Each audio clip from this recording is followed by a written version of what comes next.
Pak occupied കാശ്മീരിലെ അവർ ഏതാണ്ട് 100ഓളം ഇന്ത്യക്കാരെ കൊന്നു എന്നാണ് പറയുന്നത്. അപ്പോൾ നിങ്ങൾ അത്ഭുതപ്പെടുന്നത് എന്താ ഇന്ത്യക്കാരെ കൊന്നു? നമ്മളാരും അറിഞ്ഞില്ല. പാക് ഓക്കുപ്പൈഡ് കാശ്മീർ എന്ന് പറഞ്ഞാൽ എന്താണ്? ഇന്ത്യയുടെ ഭാഗമാണ്. അവിടെ താമസിക്കുന്നവരാരാണ്? ഇന്ത്യൻ പൗരന്മാരാണ്. അതുകൊണ്ടാണ് ഞാൻ പറഞ്ഞത് അവർ 50-60 പേരെ അവർ കൊന്നു. പലരും പരിക്കേറ്റവരുണ്ട്. അവരുടെ എല്ലാം കൂടെ കണക്കെടുത്ത് പലരും മരിച്ചു. കണക്കെടുത്ത് കഴിഞ്ഞാൽ 100 വരും എന്ന് മാത്രമല്ല, അവിടെ ഈ വെടിവെച്ച് പരസ്യമായിട്ട് കൊന്നവരാണിത്. അതുകൂടാതെ അവിടെ പല പൗരന്മാരെയും പാകിസ്ഥാൻ പൊക്കിയെടുത്തുകൊണ്ട് പോകുന്നുണ്ട്, അവരപ്രത്യക്ഷമാവുന്നുണ്ട്. ബലൂചിസ്ഥാൻ ലിബറേഷൻ ആർമി അവർ നടത്തുന്ന പ്രവർത്തനങ്ങൾ നിരോധിക്കാൻ വേണ്ടി ഇതുപോലുള്ള മനുഷ്യക്കടത്തലുകൾ പാകിസ്ഥാൻ ലജ്ജാഹീനമായ വിധത്തിൽ നടത്തുന്നുണ്ട്. അവിടെ പലരെയും കാണാതായിട്ട് വന്നിട്ടുണ്ട്. പോയവരെ പറ്റി യാതൊരു പിടിയുമില്ല. അവിടെ നമ്മുടെ രാജ്യത്തെ പോലെ 100 മനുഷ്യാവകാശ സംഘടനകളൊന്നുമില്ല.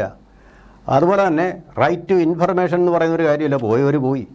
ചൈനയിൽ നിന്ന് പൊതുവേദിയിൽ നിന്ന് ചിലരൊക്കെ അപ്രത്യക്ഷമാവാറില്ല. എങ്ങോട്ടാണ് പോയതെന്ന് ആരും അറിയത്തില്ല, ആരും ചോദിക്കത്തില്ല, ഒരു പത്രവും പറയത്തുമില്ല എന്ന് പറയുന്ന പോലെയുള്ള പരിപാടികളാണ് പാകിസ്ഥാനിൽ ഇപ്പോൾ നടന്നുകൊണ്ടിരിക്കുന്നത്. ഇനി വേറൊരു കാര്യം, പാക് ഓക്കുപ്പൈഡ് കാശ്മീർ, ജമ്മു കാശ്മീരിൽ ജനാധിപത്യമില്ല, അവരുടെ സ്വാതന്ത്ര്യമില്ല, അഭിലാഷം സാധിച്ചു കൊടുക്കുന്നില്ലെന്നൊക്കെയാണല്ലോ നമ്മുടെ എഴുത്തുകാരി, ബുക്കർ പ്രൈസ് ജേതാവ് അരുന്ധതി റോയി അവിടെ ചെന്ന് പറഞ്ഞതും ലേഖനം എഴുതിയതൊക്കെ.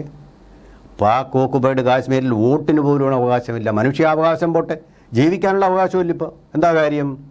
പാകിസ്ഥാൻ മൊത്തത്തിൽ പട്ടിണിയിലാണ്. ആ സപ്ലൈ ചെയിൻ മുഴുവൻ പാക് ഓക്കുപ്പൈഡ് കാശ്മീരിലേക്കുള്ളത് ബ്രേക്ക് ചെയ്തിരിക്കുക. കാരണം എന്താ? അവർ കാശ്മീരി സംസാരിക്കുന്നില്ല, ഉറുദു സംസാരിക്കുന്നില്ല, അവർ സംസാരിക്കുന്ന പഹാഡി ഭാഷയാണ്. ഈ പഹാഡി ഭാഷ സംസാരിക്കുന്നത് ഇന്ത്യയിലാണ്. അവർ ഇന്ത്യക്കാരാണെന്ന് പറഞ്ഞു. എന്നാൽ ആ ഭാഗങ്ങൾ ഇന്ത്യക്ക് വിട്ടു തരുമോ? അതുമില്ല. അവർ കയ്യിൽ വെച്ചുകൊണ്ട് തന്നെ അവിടെ ഇന്ത്യക്കാർക്കെതിരെയുള്ള നടപടികൾ, അവരെ ഒറ്റപ്പെടുത്തുകയും അവരെ പട്ടിണിക്കിട്ട് കൊല്ലുകയും തോക്കുകൊണ്ട് വെടിവെച്ച് കൊല്ലുകയും അവിടുന്ന് പിടിച്ചുകൊണ്ടുപോയി കൊല്ലുകയും ഒക്കെ ചെയ്യുക. നാസി ഭരണകാലത്തെ പോലെ ഉള്ള ഫാഷിസ്റ്റ് നടപടികളാണ് ഇപ്പോൾ അവർ നടത്തിക്കൊണ്ടിരിക്കുന്നത്. ലോകത്തെ ഈ ആംനസ്റ്റി ഇൻ്റർനാഷണൽ എന്നൊക്കെ പറഞ്ഞ കുറേ സംഘടനകളുണ്ടല്ലോ. ഇന്ത്യയുടെ ഈ ജനാധിപത്യ വിരുദ്ധതയെക്കുറിച്ചൊക്കെ വാചാലമാകാറുള്ള സംഘടനകൾ. ഒറ്റയാൾ ഇന്ത്യക്ക് പ്രസ് ഫ്രീഡം അല്ലെന്ന് പറയുന്ന ചില ആഗോള സംഘടനകളുണ്ടല്ലോ, കൂലിയെഴുത്തുകാർ.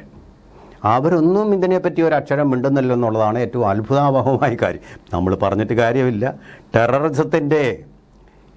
ടെററിസം ഇറക്കുമതി ചെയ്യുന്ന ഒരു രാജ്യത്തിന്, ടെററിസത്തിന് പരിശീലന കേന്ദ്രങ്ങൾ സ്ഥാപിച്ചിട്ടുള്ള ഒരു രാജ്യത്തിന്, ഐക്യരാഷ്ട്രസഭയിൽ അംഗത്വം പോലും നിഷേധിക്കപ്പെടേണ്ട ഒരു രാജ്യത്തിന്, ഐക്യരാഷ്ട്രസഭയുടെ ഏറ്റവും പരമപ്രധാനമായിട്ടുള്ള സെക്യൂരിറ്റി കൗൺസിലിൻ്റെ ആൻറ്റി ടെററിസം കമ്മിറ്റിയുടെ ഉപാധ്യക്ഷ സ്ഥാനം കൊടുത്ത ഒരു സംഘടനയെ സംബന്ധിച്ചിടത്തോളം, അതിന് പിന്തുണ കൊടുത്ത ലോകരാഷ്ട്രങ്ങളെ സംബന്ധിച്ചിടത്തോളം അവർക്ക് എന്ത് ന്യായം, എന്തു നീതി, എന്തു ധാർമ്മികത പറഞ്ഞിട്ടും വിലപിച്ചിട്ടും കാര്യമില്ല. പക്ഷേ ഇന്ത്യ എന്തായാലും സുസജ്ജമായിട്ട് തന്നെ ഇരിക്കുകയാണ്. ഇത് നേരിടാനുള്ള കരുത്തൊക്കെ നമ്മൾ സിന്ദൂർ ഓപ്പറേഷനിൽ കാണിച്ചതാണ്. രണ്ടാമത് സിന്ദൂർ ഓപ്പറേഷൻ നമ്മൾ സജ്ജമായിട്ട് തന്നെ ഇരിക്കുകയാണ്. അപ്പോൾ ഈ പ്രകോപനം ഇങ്ങനെ നീണ്ടുപോയി കഴിഞ്ഞാൽ അത് സംഭവിക്കുമെന്നുള്ള കാര്യത്തിൽ ആർക്കും ഒരു സംശയവും ഉണ്ടാവേണ്ട കാര്യമില്ല. അതൊരു പ്രകോപനത്തിലേക്കാണ് പാകിസ്ഥാൻ നമ്മളെ തള്ളിവിട്ടുകൊണ്ടിരിക്കുന്നത്. വാസ്തവത്തിൽ ഒരു യുദ്ധവെറി പാകിസ്ഥാനെ ഗ്രസിച്ചിരിക്കുകയാണ്. അഹങ്കാരം, മതം, അതൊക്കെ ശമിപ്പിക്കേണ്ട ഒരു സമയമായിരിക്കുന്നു. പാഠം പഠിക്കുന്നില്ല. 1971 അവർ സൈനികർ മുഴുവൻ കൂട്ടത്തോടെ കീഴടങ്ങേണ്ടി വന്നു. ആ പാഠം പഠിക്കാതെയാണ് ജമ്മു കാശ്മീരിൽ ഇന്ത്യ ഒട്ടാകെ ഭീകരപ്രവർത്തനങ്ങൾ നടത്തിയത്. ആ ഭീകരപ്രവർത്തനങ്ങൾ നമ്മൾ തച്ചുടച്ചു തകർത്തു കൊടുത്തു. ഭീകരകേന്ദ്രങ്ങൾ നമ്മൾ വളഞ്ഞിട്ടാക്രമിച്ച് തകർത്തു ഏതാനും മിനിറ്റുകൾ കൊണ്ട്. അതിൽ നിന്നും പാഠം പഠിക്കാതെ ഇന്ത്യയുടെ മെക്കിട്ട് കയറാൻ വേണ്ടിയിട്ട് പ്രകോപനങ്ങൾ സൃഷ്ടിച്ചുകൊണ്ട് ഇരിക്കുകയാണ് യുദ്ധവെറിയിൽ പാകിസ്ഥാൻ. അപ്പോൾ ഈ ദമം ഒന്ന് ശമിപ്പിക്കേണ്ടത് ലോക സമാധാനത്തിന് ആവശ്യമാണ്. അതുകൊണ്ട് വളരെ പ്രധാനപ്പെട്ട ഒരു കാര്യം കൂടിയുണ്ട്. നമ്മുടെ ട്രംപ് എന്താണ് പറഞ്ഞിരിക്കുന്നത്? ട്രംപ് പറഞ്ഞ അതിനൊരർത്ഥമുണ്ട്. ഏതെങ്കിലും ഒരു രാജ്യം ഇന്ത്യക്കെതിരെ ആക്രമണവുമായിട്ട് വന്നാൽ ഞാൻ ഇന്ത്യയോടൊപ്പം ഉണ്ടാവും, മോദി ഇരിക്കുന്നിടത്തോളം കാലം. അതിൻ്റെ അർത്ഥം എന്താണെന്ന് എനിക്കറിയില്ല. പക്ഷേ അതൊരാശ്വാസ വാക്ക് തന്നെയാണ്. ട്രംപ് പറഞ്ഞത് പരസ്യമായിട്ട് തന്നെയാണത്. അതിൽ മാറാൻ അദ്ദേഹത്തിന് പറ്റുകയില്ല. എന്ന് മാത്രമല്ല, കോൺഗ്രസ്സാണ് ഈ കാര്യങ്ങൾ തീരുമാനിക്കുക. കോൺഗ്രസ് എന്ന് പറഞ്ഞാൽ ഇന്ത്യൻ നാഷണൽ കോൺഗ്രസ് അല്ല, അമേരിക്കയിലെ പാർലമെൻറ്റിൻ്റെ ഭാഗമായിട്ടുള്ള കോൺഗ്രസ്സാണ് ഈ കാര്യങ്ങൾ തീരുമാനിക്കുന്നത് എന്ന് കോൺഗ്രസ്സിൽ വോട്ടിനിട്ട് ഡെമോക്രാറ്റുകളും കോൺഗ്രസ്സും ഒരുമിച്ച്, അതായത് കോൺഗ്രസ് 4 പേരെ കൂടി കൊടുത്ത് ഡെമോക്രാറ്റുകൾക്ക് ഭൂരിപക്ഷം ഉണ്ടാക്കിക്കൊടുത്ത് എടുത്തൊരു തീരുമാനം. അപ്പോൾ അത് പാലിക്കാൻ പ്രസിഡൻ്റ് ആയാലും ബാധ്യസ്ഥനാണ്, അത് പാലിക്കേണ്ടിയും വരും എന്നതുകൊണ്ട് ഈ കാര്യത്തിൽ ട്രംപിന് തീർച്ചയായിട്ടും ആ വാക്ക് പാലിക്കേണ്ടതായിട്ട് തന്നെ വരും. അല്ലെങ്കിൽ കോൺഗ്രസ് വെറുതെ വിടുകയില്ല. പാകിസ്ഥാൻ ഇന്ത്യക്ക് നേരെ ആക്രമണം നടത്തിയാൽ ഭൂരിപക്ഷം അമേരിക്കക്കാരും ഇന്ന് ഉറപ്പായിട്ടും ഇന്ത്യയുടെ കൂടെ തന്നെ ആയിരിക്കും. അപ്പോൾ ഈ അമേരിക്ക ഇടപെടില്ല. അവർ സഹായിക്കുകയൊന്നും വേണ്ട, അതിൻ്റെ സഹായമില്ലാതെ നമുക്ക് ജയിക്കാം. പിന്നെ ചൈനയമ്മാവൻ ഇങ്ങനെ പണ്ട് സഹായിച്ചുകൊണ്ടിരുന്നവരാണല്ലോ. ബംഗ്ലാദേശ് യുദ്ധകാലത്ത് ഇന്ത്യയുടെ പതനം ആരംഭിച്ചു എന്നൊക്കെ പറഞ്ഞിട്ട് ഇന്ത്യയെ വിരട്ടിയത് മാവോസിസവും ആയിരുന്നല്ലോ. പക്ഷേ ചൈന ഇനി ഒരു അക്ഷരം മിണ്ടില്ല അവിടെ. എന്താ കാര്യം? ചൈന ഇപ്പോൾ പഴയ ചൈനയല്ല.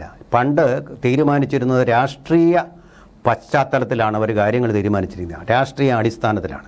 ഇന്ന് ചൈന തീരുമാനങ്ങൾ എടുക്കുന്നത് സാമ്പത്തിക അടിസ്ഥാനത്തിലാണ്, സാമ്പത്തിക താല്പര്യം. അവർക്ക് സാമ്പത്തിക താല്പര്യം നോക്കുമ്പോൾ പ്രധാനപ്പെട്ടത് പാകിസ്ഥാനേക്കാൾ തീർച്ചയായിട്ടും ഇന്ത്യ തന്നെയാണ്. ഇന്ത്യയാണ് ഏറ്റവും വലിയ മാർക്കറ്റ്. 150 കോടി ജനങ്ങളുടെ മാർക്കറ്റ് എന്ന് പറയുന്നത് ഇന്ത്യയാണ്. വളരെ പ്രധാനപ്പെട്ട ഒരു രാജ്യമാണ്. അതിൽ നിന്ന് അവർക്ക് പോകാൻ പറ്റില്ല. അമേരിക്കയെ സംബന്ധിച്ചിടത്തോളം ഇത് സത്യമാണ്.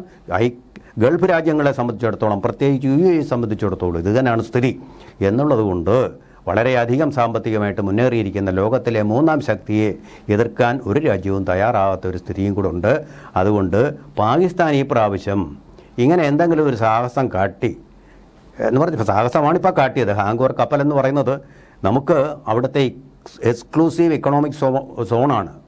ബംഗാൾ ഉൾക്കടലിൽ നമുക്ക് 222 കിലോമീറ്റർ നമ്മുടെ എക്സ്ക്ലൂസീവ് ഇക്കണോമിക് സോൺ ആണ്. EEZ. അതിനുള്ളിലാണ് ഈ അപകടം പിടിച്ച ഹാങ്കോർ എന്ന് പറയുന്ന അന്തർവാഹിനി വന്ന് കിടക്കുന്നത്. അത് തന്നെ മറ്റേതെങ്കിലും ഒരു രാജ്യമാണെങ്കിൽ യുദ്ധത്തിലേക്ക് പോയിന്. പക്ഷേ പരമാവധി ക്ഷമിക്കാവുന്നിടത്തോളം നമ്മൾ ക്ഷമിക്കുകയാണ്. ഇതുപോലുള്ള സാഹസങ്ങൾക്ക് മുതിർന്നു കഴിഞ്ഞാൽ പക്ഷേ ഇന്ത്യക്ക് കൈയും കെട്ടി നോക്കി ഇരിക്കാൻ ആവുകയും ഇല്ല. അത് പാഠം പഠിപ്പിക്കുക തന്നെ ചെയ്യും. അങ്ങനെയാണെങ്കിൽ എനിക്ക് തോന്നുന്നത് തന്ത്രപ്രധാനമായിട്ടുള്ള ചിറ്റഗോങ് തുറമുഖം ബംഗ്ലാദേശിലാണ്. 90% ഹിന്ദു ഭൂരിപക്ഷം ഉണ്ടായിരുന്ന പ്രദേശം. അതുപോലെ തന്നെ കറാച്ചി 90% ഹിന്ദു ഭൂരിപക്ഷം ഉണ്ടായിരുന്ന പ്രദേശം.